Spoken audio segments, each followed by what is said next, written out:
Hello everyone at Estevão Lives. If you like the video, leave a like and subscribe to the channel. Bill Maher's on The View, right? There's a couple clips that we have. I want to first play this one. The one that, which one do you have? Do you have only one of them, or do you have a couple of them? I only have the one. This is where they debate the term woke. Is this where he goes off?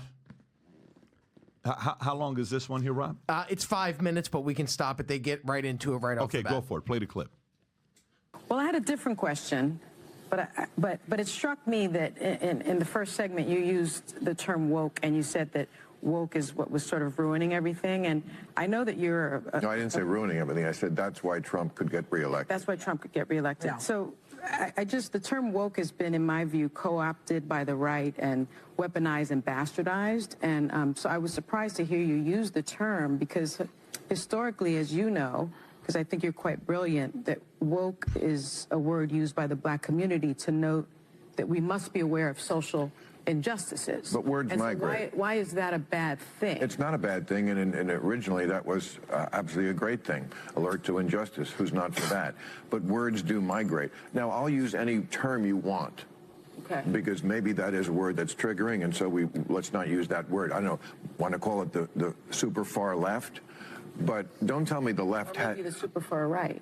Well, he's talking about the left. Well, then okay, but we've talked about that. I mean, I think we agree about the danger of the super far right, and I can't say it enough. I think they're the bigger threat. But don't tell me that the left hasn't changed. Mm-hmm. I mean, I'm old enough to remember when it was the conservatives who hated the Jews. Yeah. Okay. Yeah, dead silence because that they're was not a joke. Too dark. Too dark. Well, maybe it is, but it's true. I mean, if I had any doubt that I was right about the change that's happened in the left, watching people protest for a terrorist organization like Hamas, that straightened me up pretty quick. Yeah. I wanted to ask you about that, because I think you're almost a free speech absolutist. You believe totally in the right to say what you believe. But I think a lot of us were disturbed to see terrorist flags being waved on American college campuses, and seeing this a generation that some I think genuinely care about the plight of the Palestinians. I think most Americans do, but some who seem to be embracing a terrorist organization over the nation of Israel. What do you make of this moment? What do you think it's a result of? How do we fix it? Well, I mean, it's just astounding to me that they can't tell the good guys from the bad guys. I mean, just morally. I mean, let me tell you, if you're for Hamas, just live in Gaza for a day. And I'm not talking about while the war is on. I mean, before the war. Trust me, you would go running and screaming and begging to live in Tel Aviv, a place that has your values. I mean, women have I mean, this is a show watched by a lot of women. Women have no rights in this place, and a lot of majority Muslim countries around the world. I mean, there is no equal rights as far as speech, dress, opportunities for education, reproductive rights, freedom from sexual violence, freedom from sexual harassment. The LGBTQ community. Yes. You that too. But you throw around the term apartheid. There is a gender apartheid in a lot of the world, where women are second-class citizens at best. Are you at all concerned about the You can pause innocent? that, Rob. Reaction. Dan, what are you thinking? Well, first, everybody gets trapped into this woke trap. I see it now on the left. The left is always like, well, define what woke is, and they try to put these folks on the right in a box. And I say pretty simply, it's basically the idea that this white male patriarchy is the source of all power, and that knowledge is therefore seeded from that. So you should question everything. But it goes back to what you and I discussed before.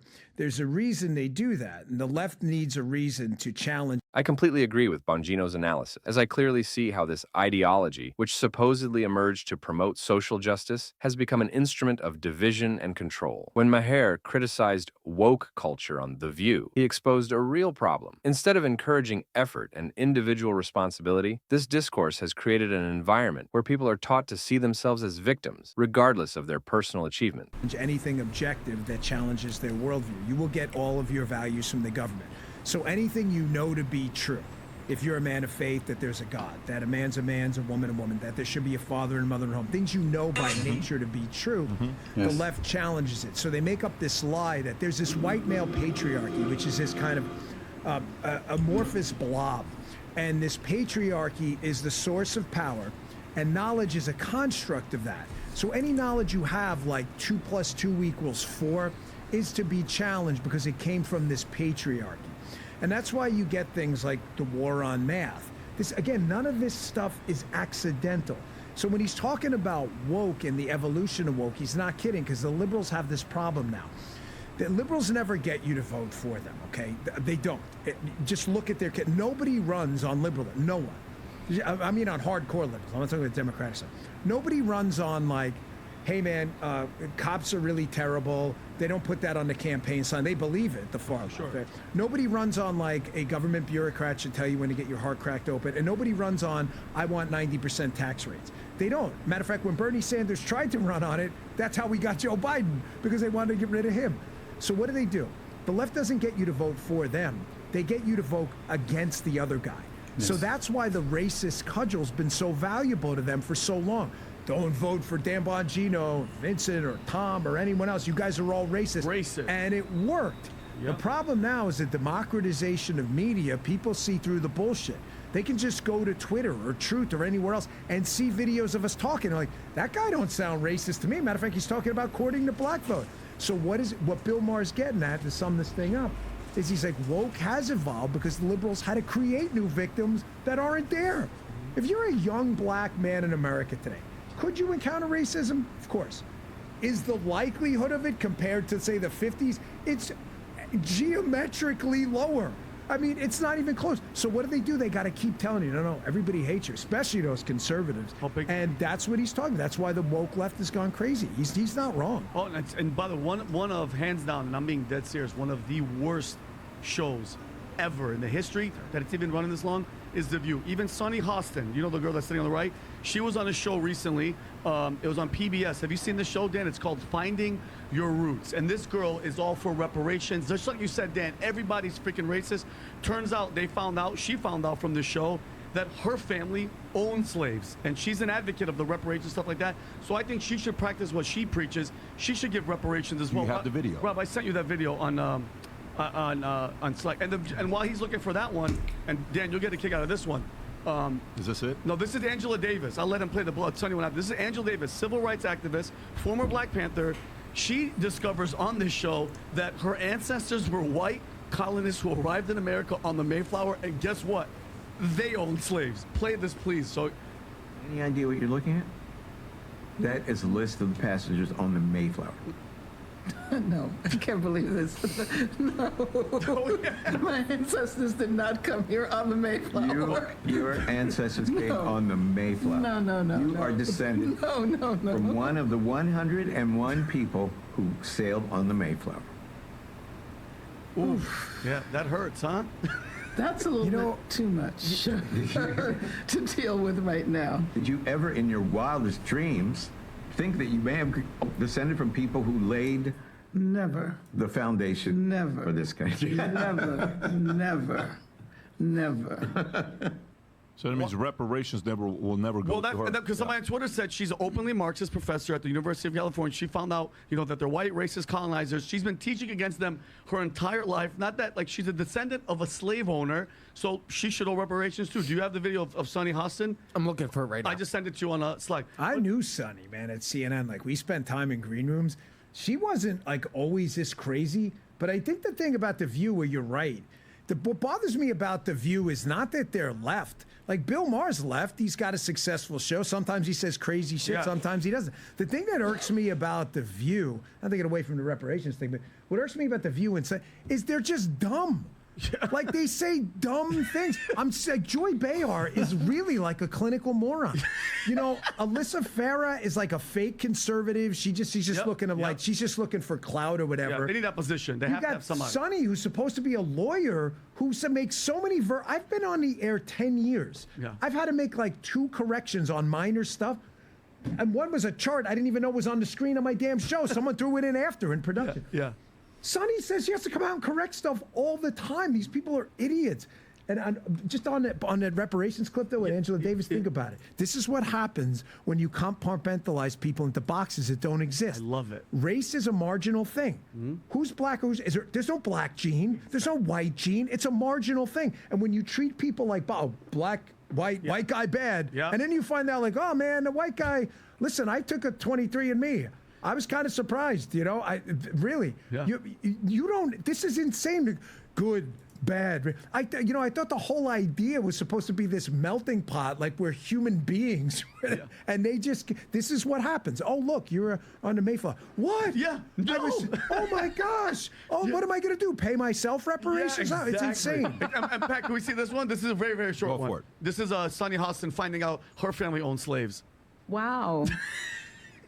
I'm a little bit in shock. I just always thought of myself as Puerto Rican, half Puerto Rican. I didn't think I was.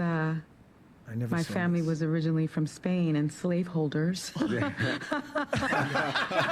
Brother, I never saw that. The Davis thing I never saw that before. And that's, I'm so happy that you said that. Everybody talks this, all the divisiveness. Nobody checks the stats. Really, like, step back, because they're out there and they're being the forefront of all this, pushing this hate and divisive attitude. Come to find out, your ancestors owned slaves. So I think all these people, that's all they're doing, Dan, is just keeping us apart, keeping us apart. Love always wins, but these people, they don't make money. They can't. That show doesn't exist if they're not anti-us and anti-everything, and Trump is Hitler. That's their whole freaking job. Bongino highlighted something essential. In the United States, opportunities are available to everyone, but woke culture wants us to believe that the system is irreversibly oppressive. I see this daily when successful people are ignored by the woke narrative simply because they prove that it is possible to thrive through personal effort. The influence of this mentality extends beyond social media and universities.